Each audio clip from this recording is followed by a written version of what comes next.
This channel does not promote any violent, harmful, or illegal activities. All content provided by this channel is meant for an educational purpose only. চাকরিহারাদের খবর দিয়ে শুরু করব, কারণ মুখ্যমন্ত্রী এবং শিক্ষামন্ত্রী তারা আশ্বাস দিয়েছিলেন, কিন্তু সেই আশ্বাসের পরেও পথেই রয়েছেন চাকরিহারারা।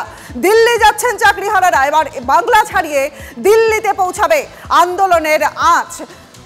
মুখ্যমন্ত্রী শিক্ষামন্ত্রীর আশ্বাসের পরেও পথেই চাকরিহারারা দিল্লি যাচ্ছেন এবার চাকরিহারারা, আর এবার বাংলা ছাড়িয়ে দিল্লিতে পৌঁছাবে এই আন্দোলনের আঁচ। বুধবার যন্তর মন্তরে অবস্থান শুরু করবেন চাকরিহারারা।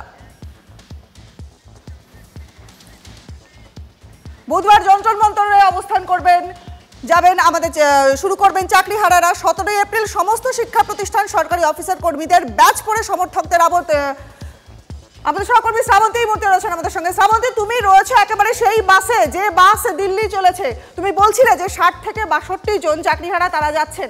কতজন যাচ্ছেন, কখন এই বাস রওনা হবে, কি কি তথ্য পাচ্ছ? দেখো, বাস প্রায় ভর্তি হয়ে গেছে, সমস্ত সদস্যরা তারাও আসতে শুরু করেছেন। সব থেকে খারাপ লাগছে এটা বলতে রনিপা, আগামীকাল নববর্ষ। আমরা নববর্ষের আগে সব সময় একটা শুভ কথা উল্লেখ করি, আর এই নববর্ষের ঠিক আগের দিন তাদের দুদিন ধরে প্রায় যাত্রা করে যেতে হচ্ছে।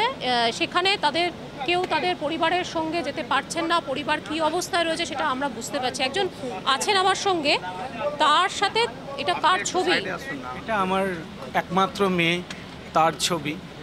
সে আমাদের আন্দোলনে এসেছিলে, তো সেই কারণেই তার ছবিটা সে এইভাবেই প্লাকেট হাতে ধরে সে ছিল।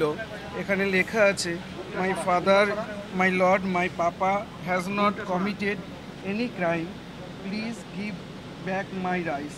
অর্থাৎ এটাই সে বোঝাতে চাচ্ছে, আমার বাবা কোনো রকমভাবে কোনো কারচুপির সঙ্গে যুক্ত নয়। আমার বাবা নির্দোষ, এবং আমাকে আমার বাবার যে অন্ন, অর্থাৎ আমার অন্ন, এক কথায় সেই অন্ন যাতে ফিরিয়ে দেওয়া হয়, সেটাই আমার। ছবিতে দেখতে পাচ্ছি একেবারে ছোট বাচ্চা, রোজ স্কুলে যেতে দেখতো আপনাকে, তারপর হঠাৎ করে 3 তারিখের পরে বাড়িতে বসে গেছেন। তার মনে কি প্রশ্ন যাচ্ছে?